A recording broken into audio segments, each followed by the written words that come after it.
What is up, guys? We are back. We had a very eventful weekend. I was a little bit tired. I should have done an unboxing on both the X-MAXX and the X01, which is sitting over here in the corner, just behaving itself as it should for that little feisty devil. So we got home late. We were going to go to one RC store. They were closed due to some family issues, which I can understand. So we went out 20 more minutes out from that, I believe. It was about 113 miles away from home. And we went to go visit another hobby store, which had a bunch of different varieties of things. Boats, trains, helicopters. Actually, no, I'm sorry. I was wanting to see helicopters. They had a lot of airplanes and a hell of a lot of RC vehicles. Model cars, kid stuff, you name it. I tell you, a lot of people are like, oh, why, that's...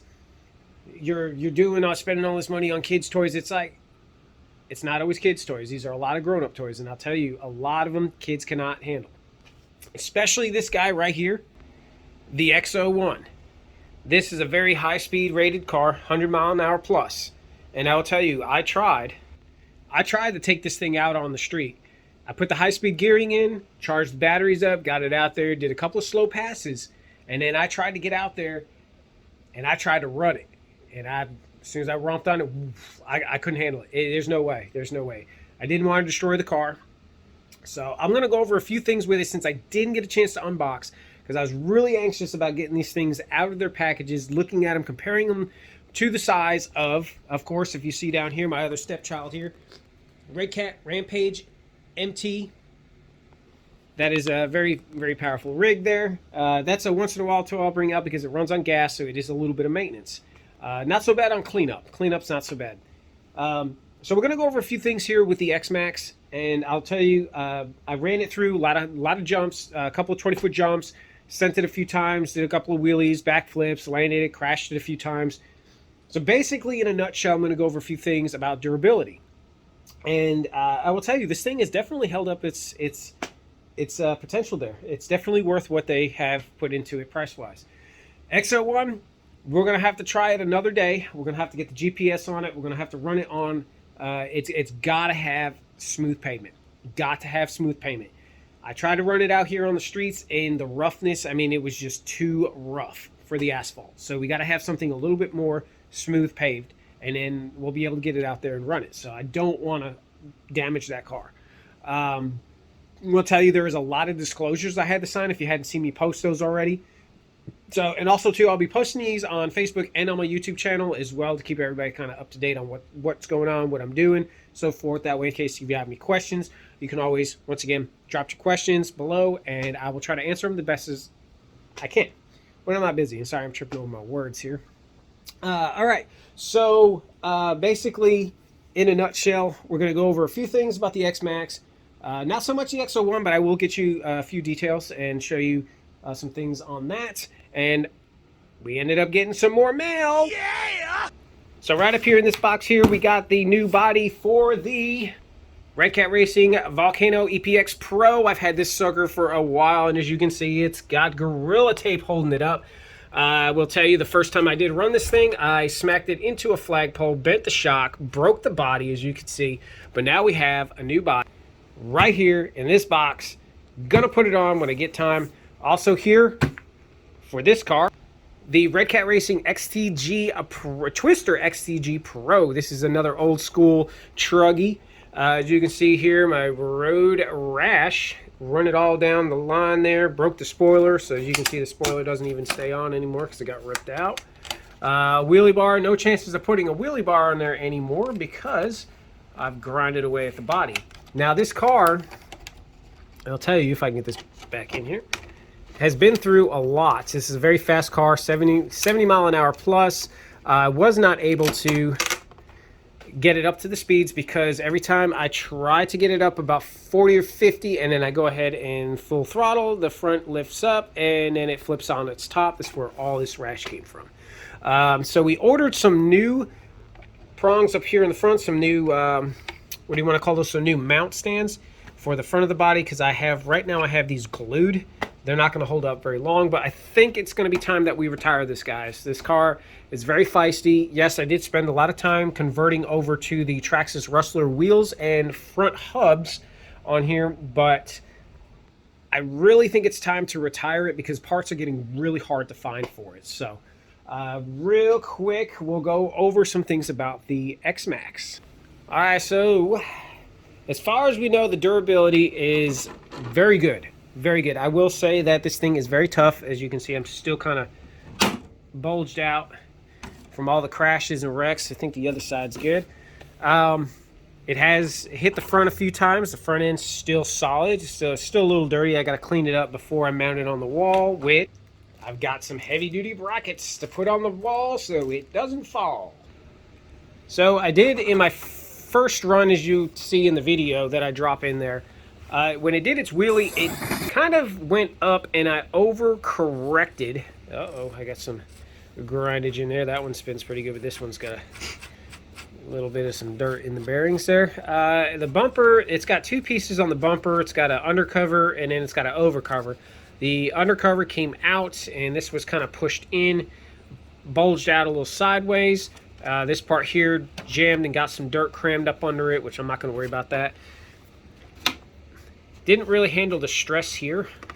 This part right here kind of just, when it hit this backside, it pushed it in and everything just kind of shot up. So I'm going to take that off. I'm going to adjust it a little bit, see if I can get that to just sit there and be a good boy. So that way I can get it back out there.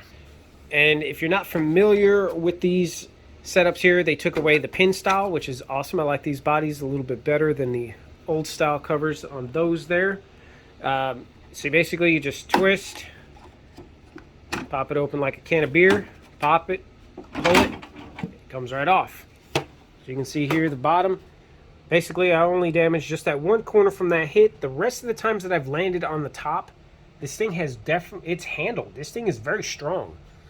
I've seen people do some different things with reconstructing, putting different types of mesh and glue in there to keep it more stable, but I don't think I'm going to be trying to jump it as high as most of them that I've seen jumping it. It might be, maybe something in the future. You can see here the big, massive shocks. These things are very, very good. As you can see, they're adjustable. We got the big motor down in there, good ESC. Right here, let's see, your battery trim, brackets and all. So pulling it apart to put the gears in wasn't so bad. Pulling that cover out, I kind of just fished it out from back here to upgrade to the smaller gear. We went from, I believe it was 56 tooth or 54 tooth, I think. I can't remember. I mean, I've pulled so many gears out.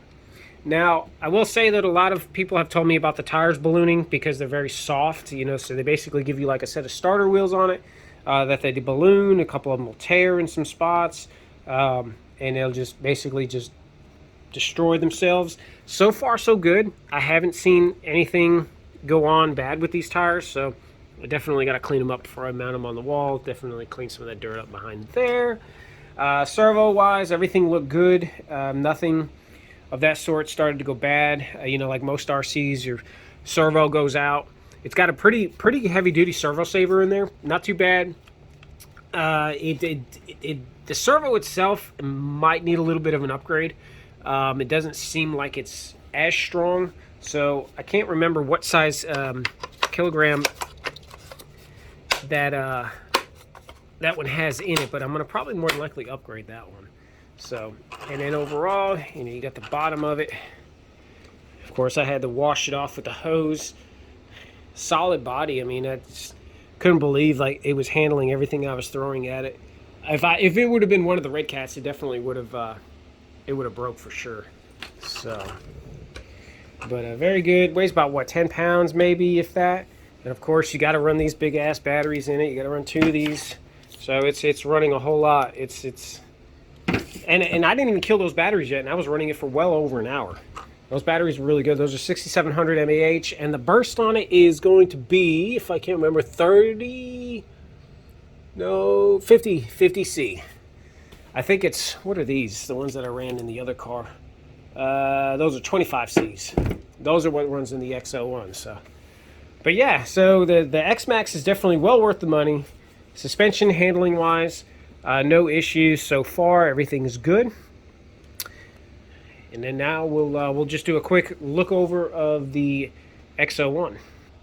Hey, there she is. Feistiness of feistiness. This is an absolute beast. I can't believe Traxxas came up with something like this. This is absolutely amazing. Now it's probably got a little bit of dirt still on it. It's got some under the hood still, but just the detail overall, and it's just an amazing car. Also keep in mind, guys, too, if you're going to get yourself an X01, be prepared. It's straight out the box. It's not going to hit 100 miles an hour. You have to unlock it. You have to sign waivers. There's going to be a lot of stuff you have to read before you get permission to unlock this car, because it is very serious, very powerful, and they stated several times in the disclosures that this car can cause serious injury or death. So when they talk about that stuff, it's probably because a lot of people have underrated this car, or how would you want to say it? Basically, misunderstood this car and didn't realize what kind of power it's capable of.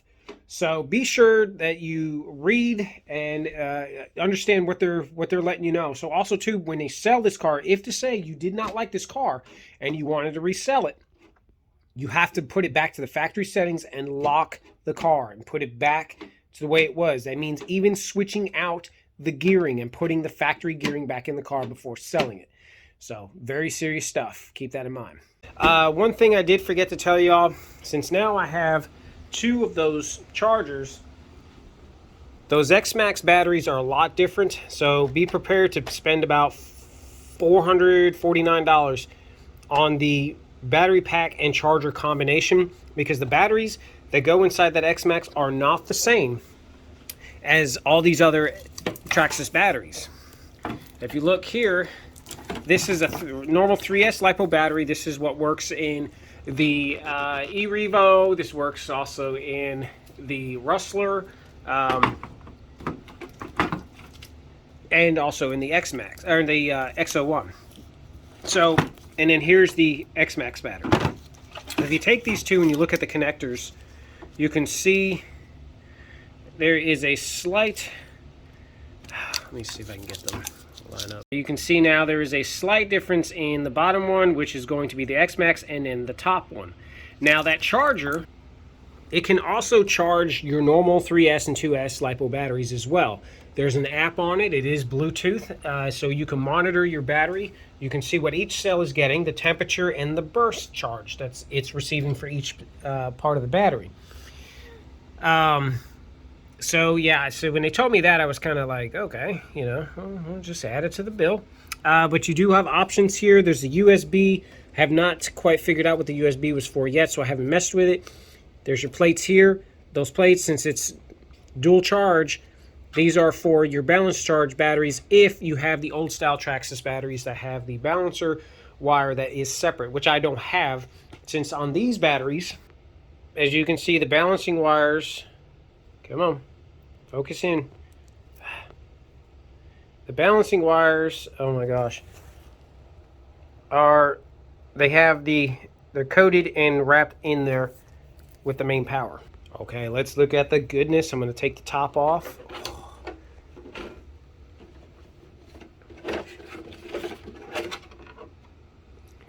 Whoa. Okay, so I did this earlier too. I thought this was pretty cool. So I took the cover and I just kind of put it on top of my... Yeah. I'm not going to keep that though. All right, so here's the big block motor. They did put a cable around the motor to keep the motor from flying out, which is fine. I'm not real big on this right here because if you can see already, the paint is starting to chip. I'm not sure why. The struts or the shocks are so close to the springs, and it's like that on both sides. Or those are, oh no, okay, no, those are there. Those must be for the toe adjustment. I don't know, is that, yeah, that's camber. That's your camber adjustment. So you already have aluminum upgraded axle hubs. This is for the toe. So of course, and you got axle boots wrapped around those. They already got a pretty good steel reinforcement for the brace there. Piece of foam underneath for cushioning, for flexibility of this. Now there is an optional piece here that that they tell you to add this if you plan on taking this car over 100 miles an hour, but I put it on there because I like the look of it, which I got to clean this one up too. The tires are real solid, as you can see. I was already trying to get into it. They're really, really solid tires. The gearing on here upgraded to the bigger gearing. Now the screw that they give you on that piece right there, it was it already had factory Loctite on it. It didn't hold. The gear kind of slid out a little bit, but I didn't run it long enough for it to affect or bother anything on it. So that was definitely a good save there. Adjustable shocks. Your battery cages here. The cool thing I like about this one here, you can take these out. It's got different adjustments for taller batteries or lower batteries. So I think, the taller batteries, that would be the 4S batteries, but I don't think or plan on running 2 4Ss or not even 1 4S in this thing, because I just don't. This car, it scares me just a little bit. Single servo setup on there with the plastic levers on there. It's okay. Because you're not really going to be drifting the car or anything of that sort. So I don't think it really has to have a fully upgraded servo system on there, like with all the steel ends on them. Now here's what I thought was really cool. They put an air duct right here to cool the motor off in case while you're flying in glory. Now this car is low clearance, and I'll show you. You can see here I did scrape just a tad bit, not too much though. But that air duct is underneath the chassis, and it collects, and then it goes and sends all the air that you're getting. Check that out. I like that. That diffuser is really nice. And then it sends it out in channels, and then it blows it into the motor to try to keep it at the absolute coolness, which your ESC is already equipped with a thermo sensor in there. So basically it'll know if it's getting to the point where if it's going to overheat. Here, let me just put it down here, and you can kind of see how low this thing sits. So when you try to run it, you gotta have a very smooth surface to run it on. Of course, you got your dual plugs here, which I ran into a little bit of an issue when putting one of the batteries in. I didn't really like the fact that the wire was actually coming out this close to the steering servo, which when it comes back, you can't really reroute it because the shaft is right here for the front part of it, since it is a four-wheel drive car. And it just, I don't know, it was just really weird. So I decided to go ahead and just figure out a way to try not to smash the wire, but not get it wrapped around close to the axle. I think I don't know how I did it. I did something. It was really strange, but it worked out though. So, but yeah, there was a lot of disclosures about this car. They also stated the fact that this car will cover 2 football fields, the length of 2 football fields within 4.5 seconds. So the dangers of that is if you watch or if you go on YouTube and you check it out, you will see if you put in there high-speed RC crash. There's a couple of them from a couple years ago. The guy was standing up on the curb, lost control of the car, was going at its max speed. I don't know. It might have been going a little over 100. I don't remember. It jumped the curb. He tried to jump away from it, and it ended up hitting him in the leg, broke the bone. The bone was sticking out. I mean, it was pretty bad, really bad. So hopefully he's probably recovered by now and won't do that again. But yeah, you have to be very careful when you're running this car. So other than that, we had a very awesome week. It was very exciting. My father-in-law got to take out his Gravedigger, the Losi LMT Gravedigger. That is an awesome truck, especially when the lights light up. But it's a very powerful truck. I've never seen one actually do a wheelie and then pop up off the ground from doing the wheelie. It was really, really awesome to see that. So I knew that truck was definitely built with some grade A parts. So props to Losi, Team Losi out there. You guys built a very, very awesome vehicle. Props to you, Traxxas guys. I have now converted from Red Cat Racing over to you guys. So this is going to be a very wild journey. I am still waiting on the pinion gear. Was it the pinion? Yeah, no, I'm still waiting on the spur gear for the e-Revo for the high-speed gear to go over 70 miles an hour. And I'm waiting on the steel pinion gear, the 20-tooth pinion gear for the e-Revo, so that way I can get that one to go over 70 miles an hour. I like fast shit, so. The Volcano goes over 60. That one I have not clocked yet because it is unstable. But like I said, guys, I think I'm going to be retiring the Twister because parts are very hard to find for that vehicle. If I found a way to convert the parts from it over to another body and still keep the same look, well, then we'll just keep on going.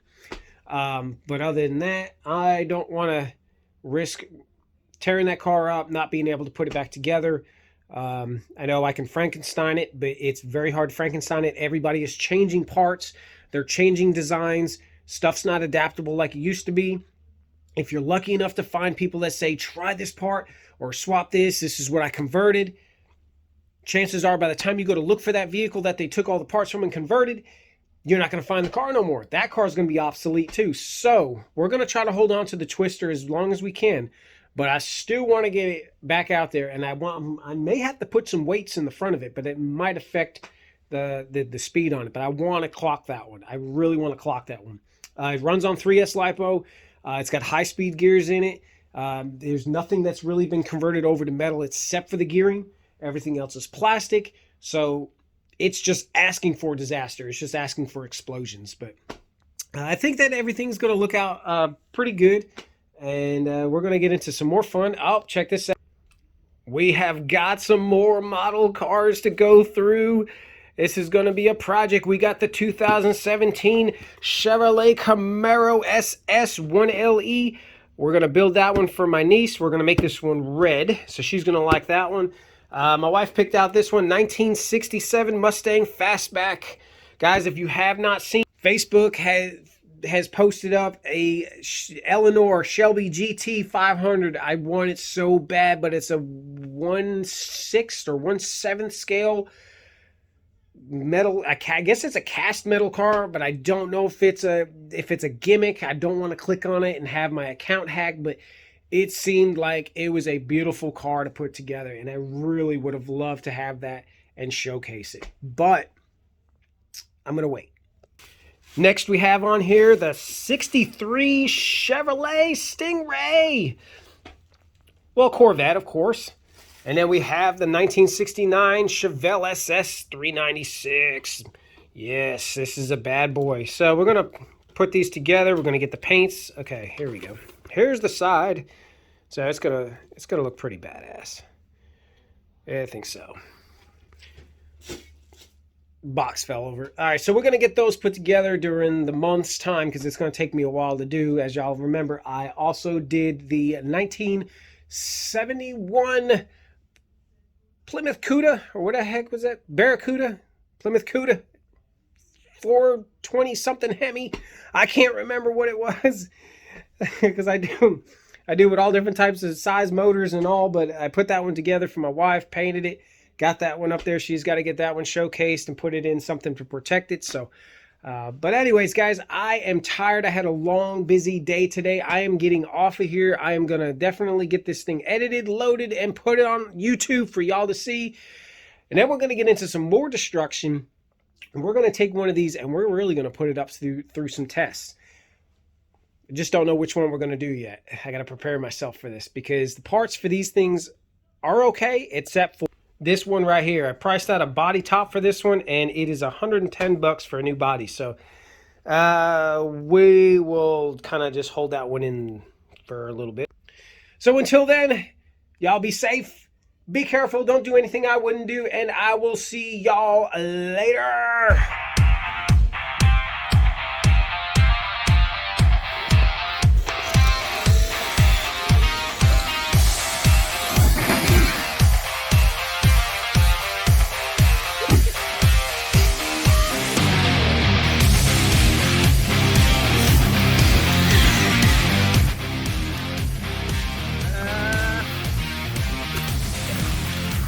Welcome that thing.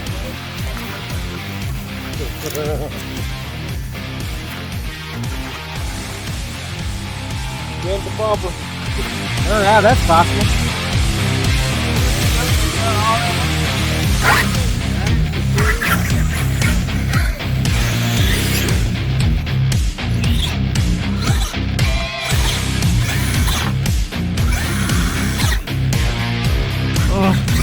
There we go.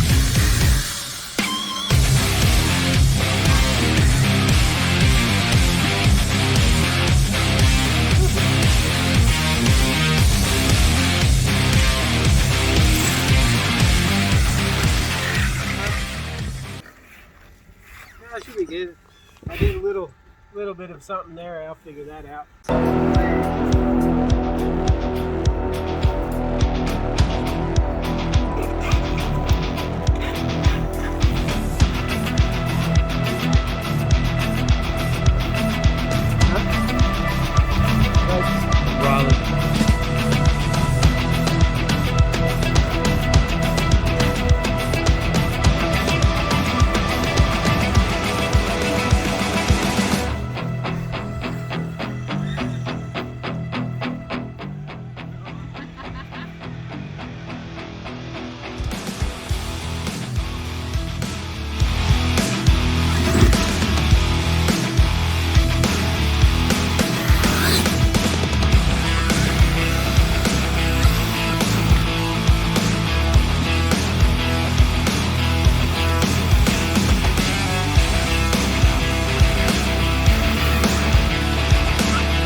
Yeah.